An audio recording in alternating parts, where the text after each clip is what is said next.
Hello, good evening. Greetings from FICCI Cascade. I'm Ishani, and I welcome you all to today's session on unmasking illicit trade, global trends, and impacts on economy and national security.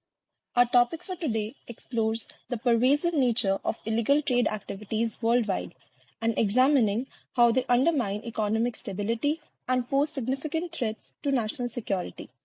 We are honored to have Ms. Sungita Sharma joining us today. Ms. Sangita is a former Special Secretary and Administrative Member of Central Board of Indirect Taxes and Customs and a think tank member of FICCI Cascade, an IAS officer of 1986 batch. Ms. Sangita has a stellar career spanning almost 4 decades. Her expertise and insights will shed light on the intricate dynamics to combat illicit trade and the repercussions it has on economy and national security. Thank you for joining today, ma'am. Thank you, Ishani.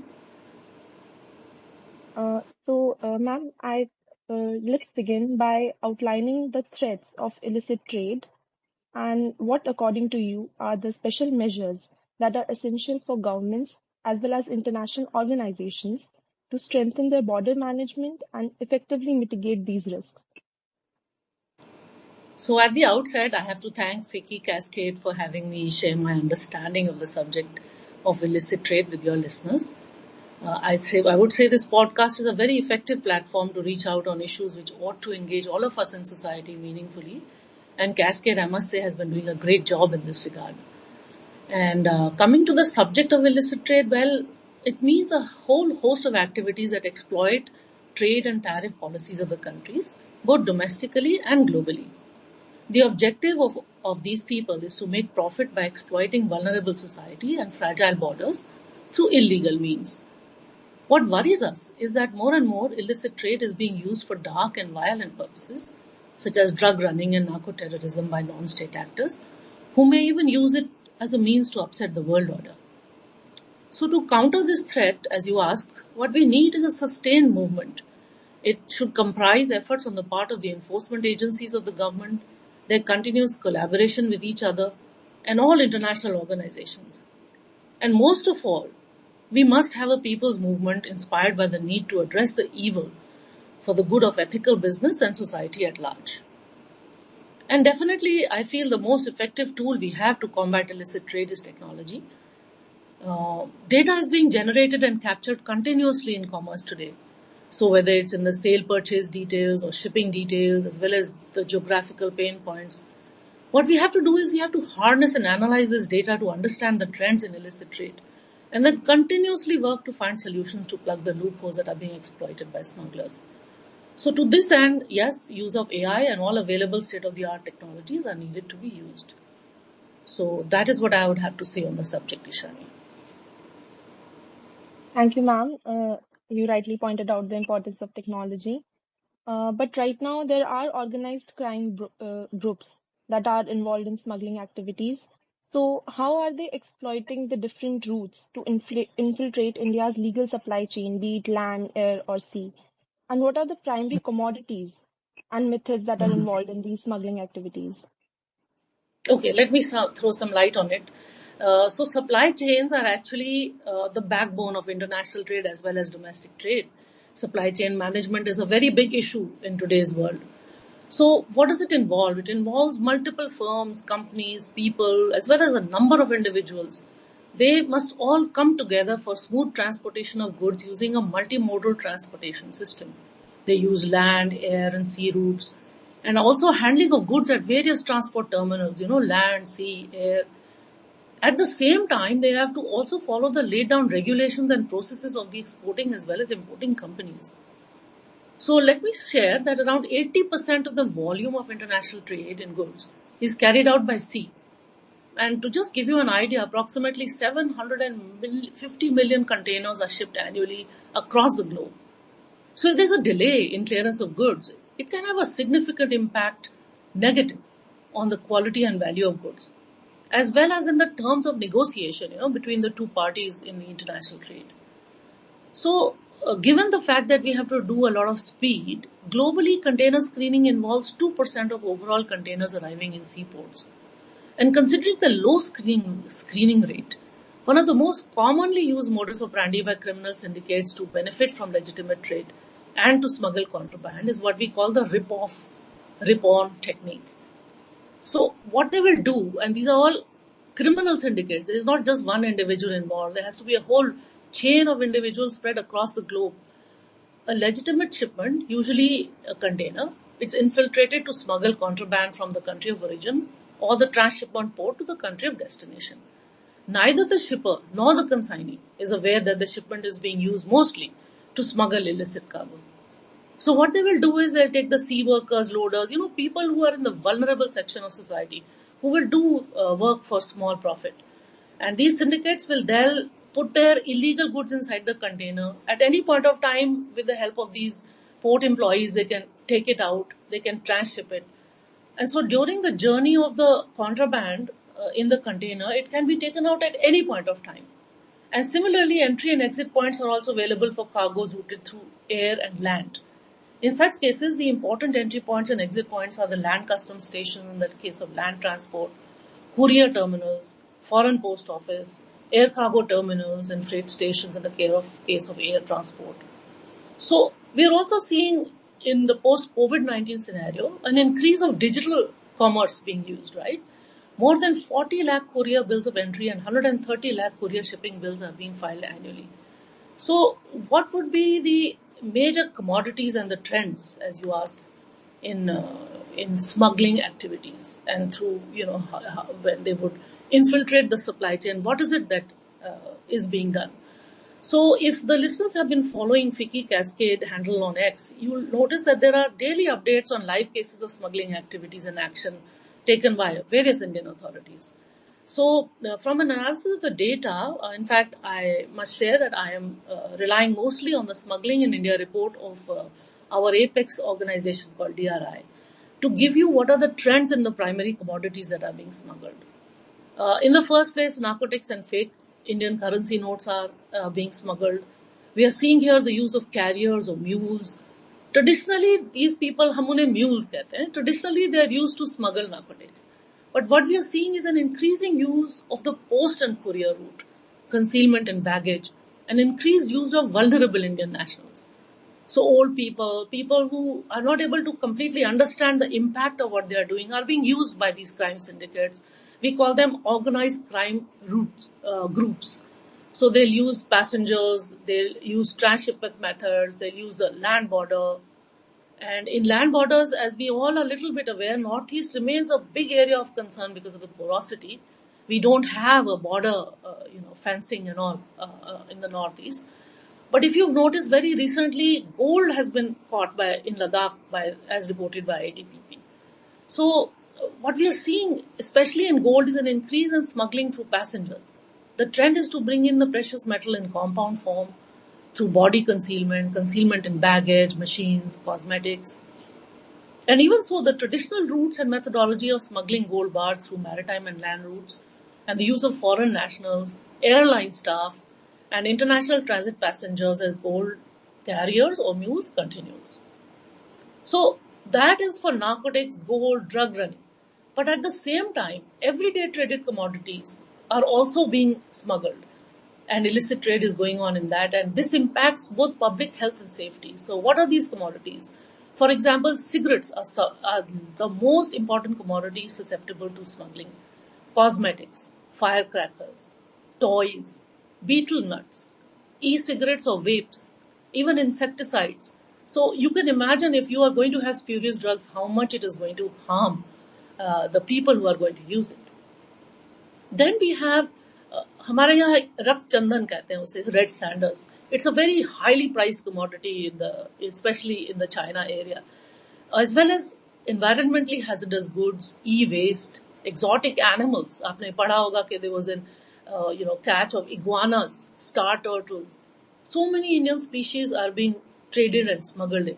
So we are seeing also an increasing use of dark net in the smuggling of endangered and exotic species. And finally, what we come to in illicit trade is what is the misuse of schemes and incentives offered to business and industry to encourage trade between countries and increase exports. जैसे India में we have various free term trade agreements with countries.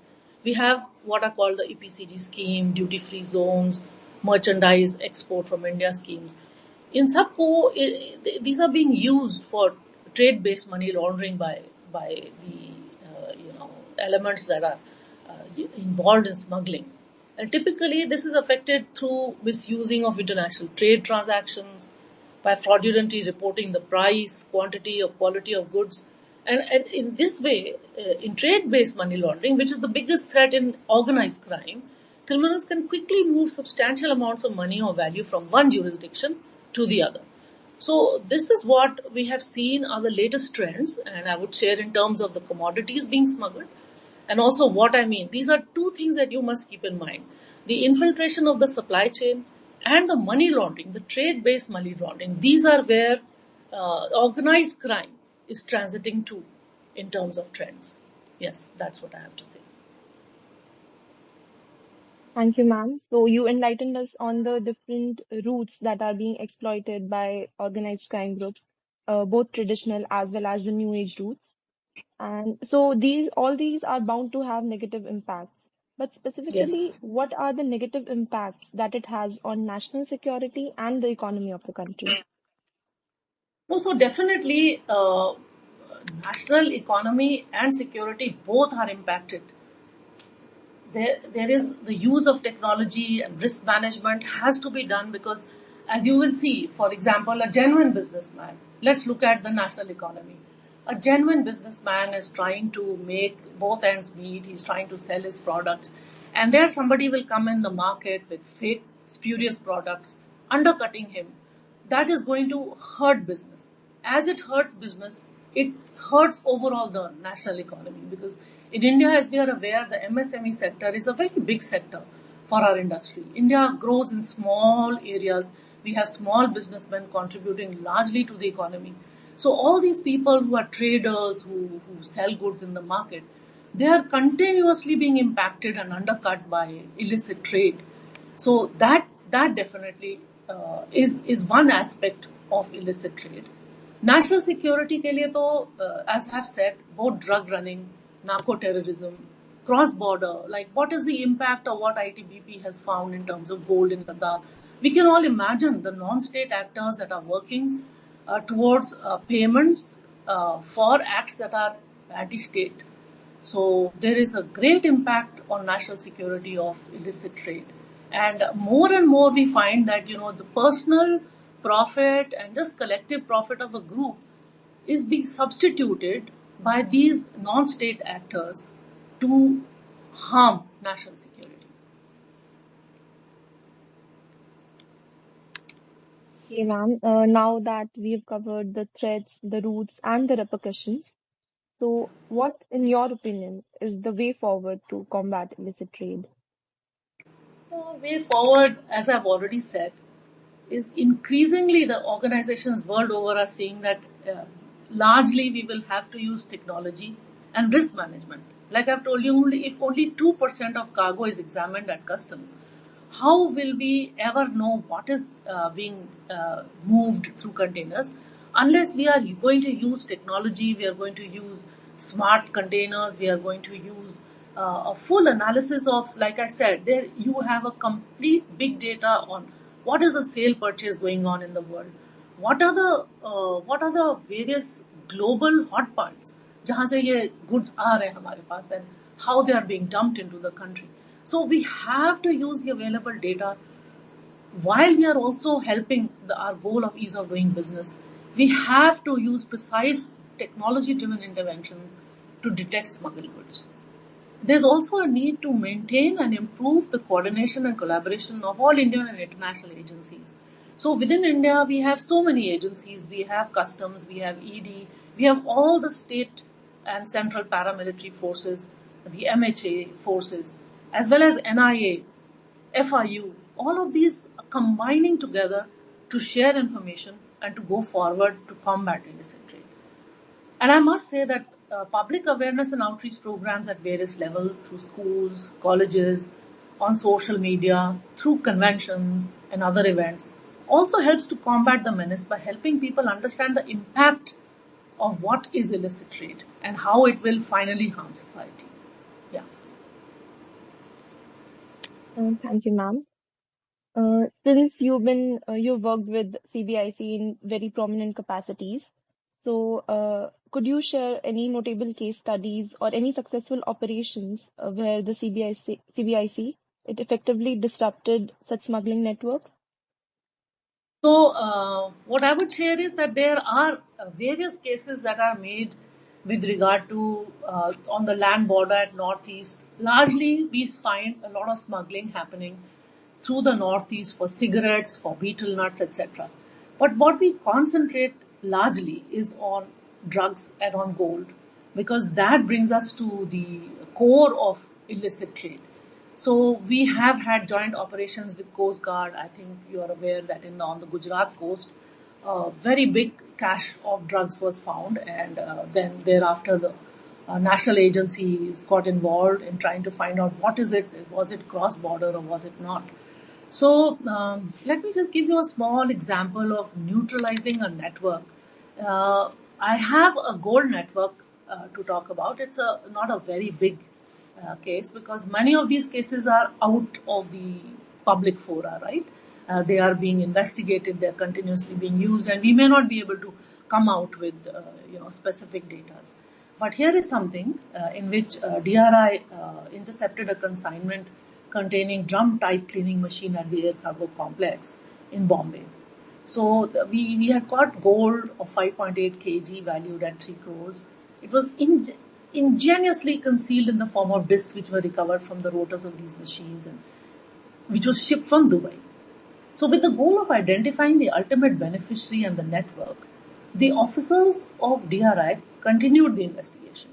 And in a precisely planned operation, DRI was successful in reaching what is a melting facility, right? All this gold that is coming in, where does it go? वही हमारे पास सवाल है, ये जाता किधर? So now what happens is that all this gold is brought into a melting facility by the syndicate. There's a network involved, and DRI was able to recover a smuggled gold of 37 kilos, right? They began with 5 kilos, but they were able to recover 37 kilos with an approximate value of 21.65 crores. And it was what was found in the melting facility was that the gold was in various forms, melted gold, different shapes, sizes, कुछ jewelry pieces भी थे, in the form of gold dust was also there, concealed in the form of capsules. Leggings containing gold dust in the form of ash, burnt cloth containing gold dust. So, अब ये सब जो आया into the country, that came in various forms, and then it was collected together by this network, and they had brought it to the melting facility. So when we are able to come up to that facility, we feel that here is where we have broken that network. At least we have completed the entire operation. There are many such operations.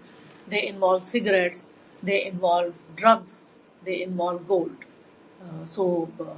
I would share only this much, because there is so much else that is going on which may not be in the public space, especially with regard to networks.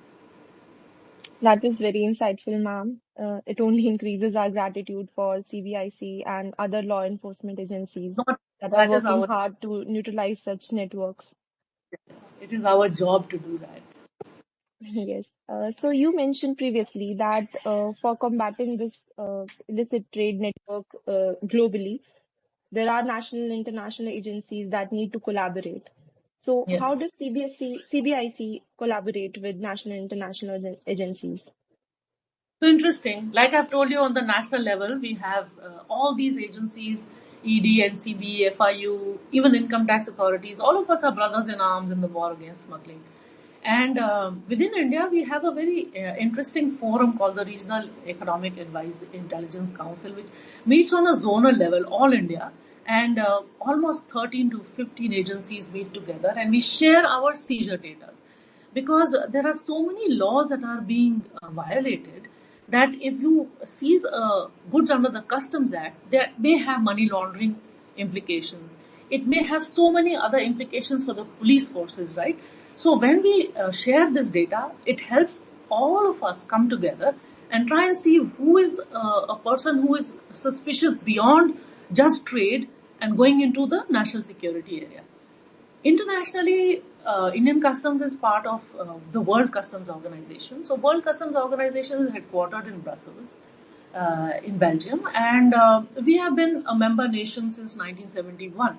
And a very vibrant contribution we have made to all of WCO's work. We have a full secretariat there, and we contribute to their thinking processes. We also take part in global operations of WCO. So WCO has a very strong initiative called Project Tentacle, which is basically working on money laundering and terrorism. It's what we do is that when we have seizure events at the borders, then that is taken forward. So आपने border में एक seizure किया, पर उसका क्या implication है? That is taken forward by the customs services, financial intelligence units worldwide, Interpol, police services, and each of them contributes to see how to bring the suspects to prosecution.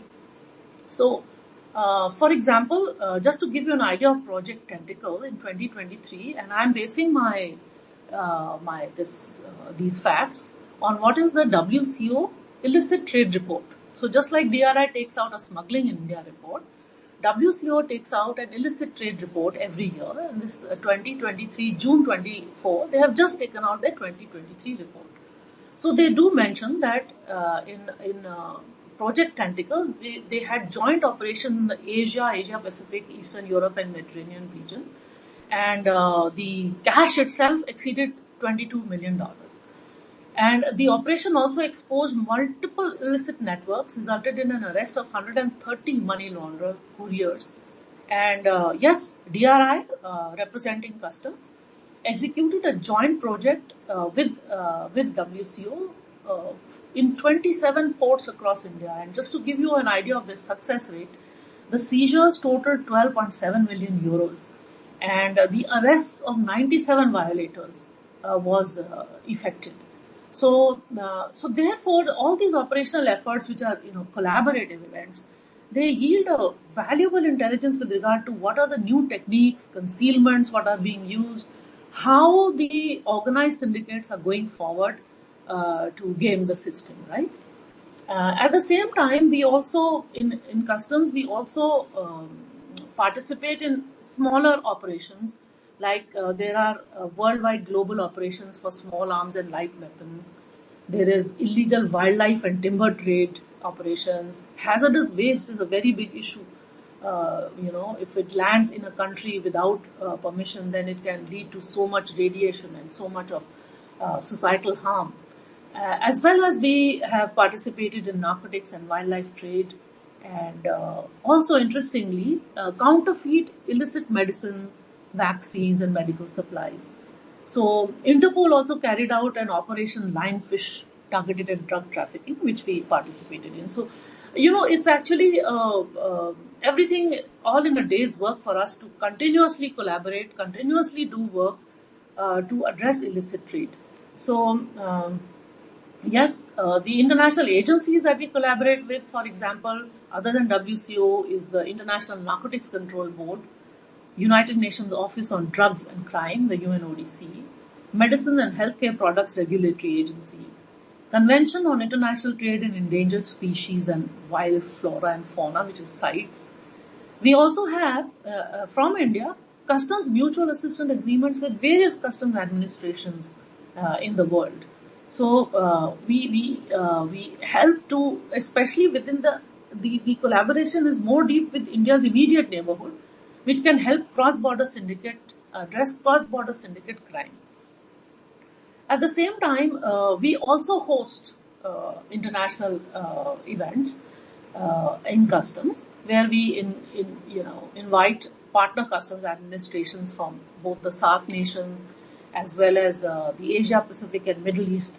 So there's an expanded and continuous collaboration and dialogue with all these agencies. As well as, for example, we do a one-on-one with the UK's His Majesty's Revenue and Customs, and the US Department. US has moved to border management, border protection for customs. There's Homeland Security, Food and Drug Administration. These are all agencies with whom we collaborate on a daily basis to find out how we can address illicit trade. So it's a very deep and very, what shall I say, continuous effort that goes on to address the menace. Sometimes we succeed, and I think we are doing a fairly successful job. But yes, the challenge is very heavy, and we have to be continuously on our toes. Thank you, ma'am, on taking us through all the international as well as bilateral arrangements. But Yeah. scenarios today are rapidly changing, and with disruptive forces like AI, for example, they have come into play. So, how have global trends in illicit trade and counterfeiting evolved over the past decade? And what are the major significant changes that have been observed in recent years? Mhm. So I would rely on what the WCO illicit trade report says on various changes. And interestingly, the very first one I would address is the effects of social changes. So what WCA says is that the illicit trade landscape is susceptible to global environmental shifts. Huh? Increased international travel following COVID-19 pandemic has resulted in the rise in passenger luggage smuggling observed in numerous countries. For instance, drug seizures from traveler luggage has grown, likely due to criminal organizations re-employing drug couriers as travel restrictions have eased globally. And what is most interesting is what are the challenges being faced uh, with the changes in the world. For example, disruptions to maritime traffic in the Red Sea. As we all know, there is so much piracy happening in the Red Sea. So this has diverted illicit cigarette flows destined for Middle East. And the armed conflict in Ukraine has introduced new risks associated with a novel source area for illicit firearms trade to Eastern Europe. So additionally, sanctions blocking transportation routes have influenced illicit tobacco trafficking patterns, leading to a rise, especially in illicit cigarette production within Europe. So all the social changes, including internal conflicts, ongoing struggles, we are seeing that there is a lot of disruption in the world. जो ये organized syndicates they are very clever. They use all this to make sure that they are able to succeed in their mission through this disruption.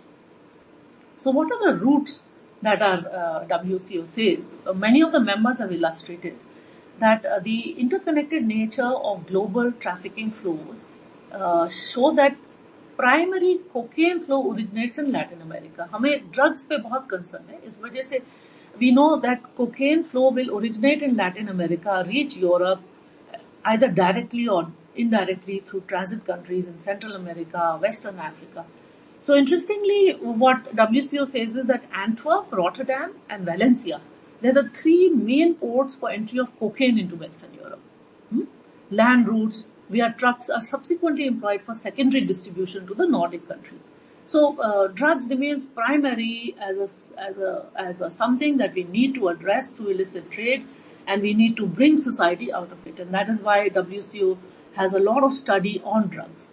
But what are the other commodities that are being used? So smugglers are exploiting postal and air cargo couriers for bulk drug and precursor chemical trafficking due to the perceived ease of success by using consolidated shipments, and they further abuse it by adding packages into a master carton. जैसे एक बड़ा carton है उसमें आपने छोटे carton भर दिए of illicit cigarettes, for example. So then they will go through, right? And what has also been seen is that drugs have been hidden within medicines, detergents, cosmetics, oils, lubricants, even alcohol products, right? So all this is being seen in terms of how commodities are being used by the drug syndicates. In terms of modus operandi, the global trend says that e-commerce remains a significant threat for all smuggled goods. And Europe is especially experiencing a surge in illicit tobacco, as I've said, trafficking through this channel.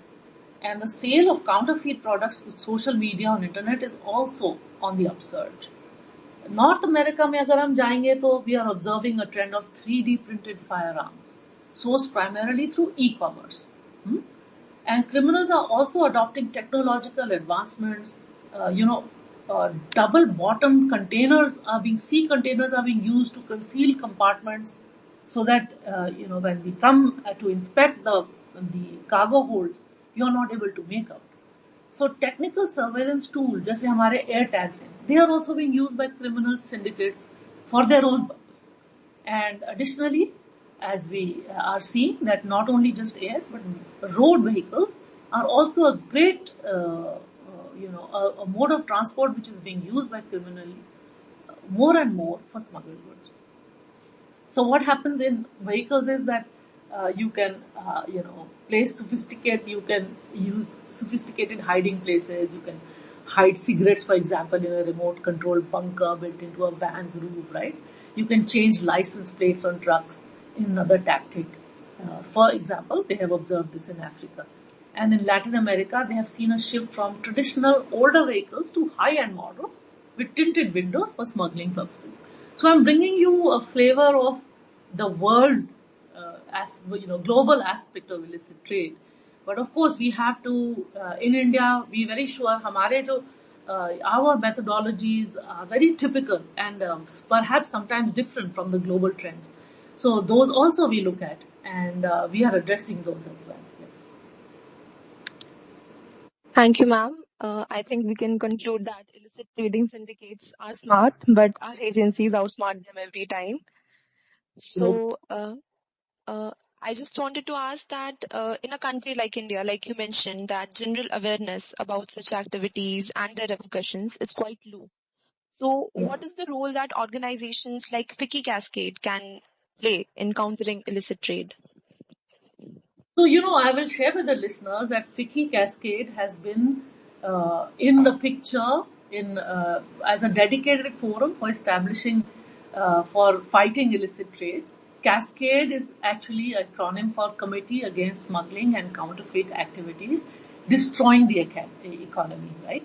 It was established on 18 January 2011. It is not something with great foresight. FICCI has already established this committee, and it has been doing very yeoman's work with industry, consumers, media, legal experts, and there are various fora through which they work. The first one, like various engagement programs and activities are organized by Cascade. So, who all are involved? The industry, of course, attends across sectors. There are consumer right activists, there is youth, there are government officials, the judiciary, police, customs, border enforcement officials. They all have come together in these engagement programs to make people understand what is it and how much harm illicit trade is doing to us. So the FICCI has also organized various awareness programs and initiatives, I must tell you, across the nation to fight the hazards of counterfeiting and smuggling. And so these awareness programs have also been well attended by the industry, retailers, distributors, manufacturers, all of us in the industrial business across sectors. All of them have not only attended the awareness programs, it's been given wide media coverage so that people are able to, go back and read about what good work is being done. And an integral part of the FICCI Cascade is to conduct multi-stakeholder dialogues focused on identifying opportunities for joint action between governments, enforcement agencies, international institutions, and the private sector to combat illicit trade. So we have a flagship international conference FICCI Cascade has, which is called Masquerade. And the objective of this, we have already organized 9 editions, and the objective is to bring together and encourage deliberations between the stakeholders on the alarming magnitude of unfair trade practices and what are all these counterfeiting, smuggling, and piracy. All these, and to spread awareness about its adverse socio-economic impact.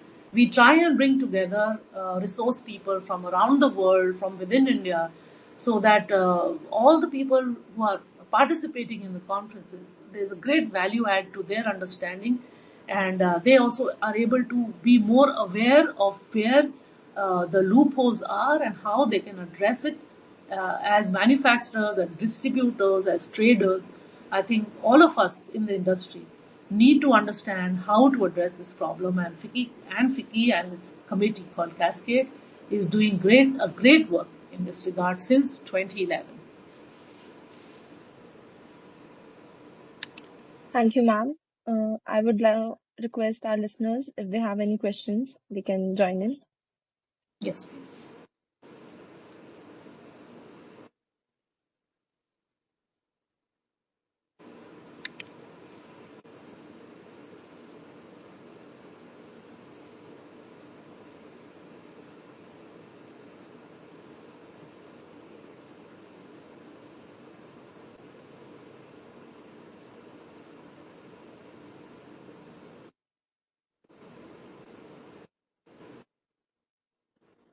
Good evening, ma'am.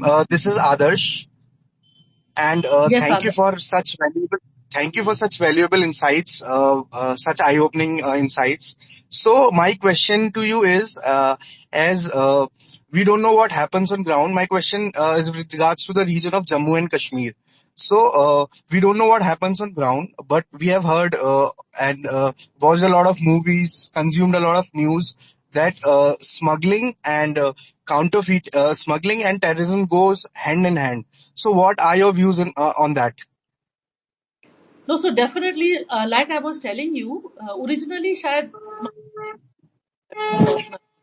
एक इंसान ने अपने profit के लिए कुछ settle, but more and more these routes, the loopholes, border porosity of borders are being used by non-state actors. Perhaps they are also backed by state actors, but we would consider that non-state actors are continuously doing drug running. How is it, that the financing is taking place through gold, right? And narcotics is being used to harm society, to invite children and the young, and to spoil a complete generation of people. So now we have to be very aware of how the non-state actors are destabilizing all our efforts to bring stability into J&K. And yes, I think as people, as well as the border agencies, even the armed forces in J&K, everybody is very aware and they are fighting an unseen enemy actually. But yes, we are all fully prepared and geared up, and let me assure you, there are enough tools of intelligence, whether it's human intelligence, whether it is surveillance, enough tools in the hands of the authorities to make sure that whosoever is a miscreant, we will take him to task. We try, yes, there are some sad incidents as we have seen in J&K, but it's not that we are not in control of the situation, yes. Thank you so much, ma'am. Thank you, ma'am. Right. Thank you. We have one more question, ma'am.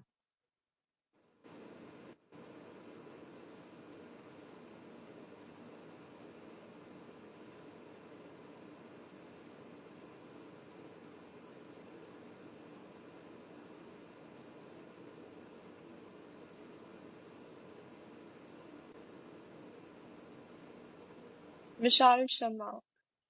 Yes.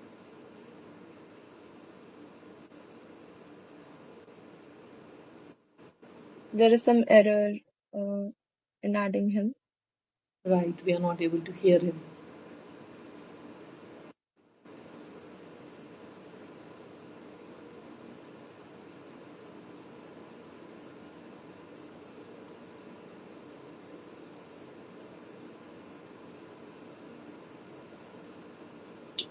Vishal is not joining in as a speaker. Yeah. We have another question from Manish. Yes,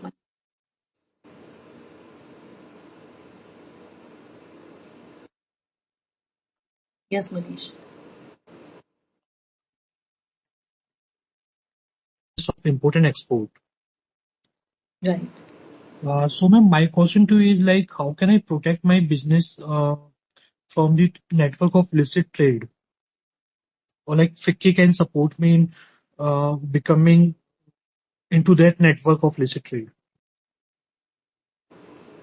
Well, your textile business, what you're saying is that, are you saying that there is dumping and undercutting, so you're not able to sell your goods? Is that what you're saying? Yes, ma'am. Right. So actually, India has witnessed a lot of dumping from maybe China and other undercutting of prices. So as you're seeing, there's a growing awareness. We have an anti-dumping authority who comes, you can go forward to the authority and tell them that here Mhm. what I am trading in, and there is unfair trade practice on the part of the country that is dumping this product into the country at prices less than landed cost, and these are taken up very seriously in the forum, and anti-dumping duties are imposed. So I think through FICCI Cascade, if you wish, that we can put you through to the process of anti-dumping. Within India, if there are some undercutting and you find that somebody is not, for example, in service, we not only enforce customs, we are also GST officers for the center. And we do know that many people will not pay the tax, and so therefore they are able to undercut your prices. If you are a taxpayer who is paying GST regularly in the value added chain, so there are if you will come through Cascade to us, or if you will directly discuss it, I think best to come through the forum so that we can take it up Okay. with the body and see how we can address your problem. Sure, ma'am. Sure. Thank you so much. Right. Thank you.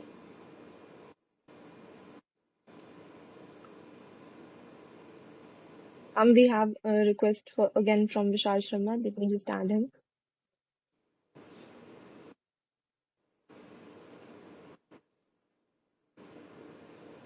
Vishal, you may speak now.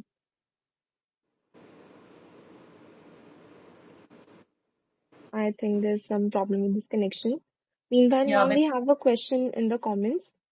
Mm-hmm. It's from Ashutosh.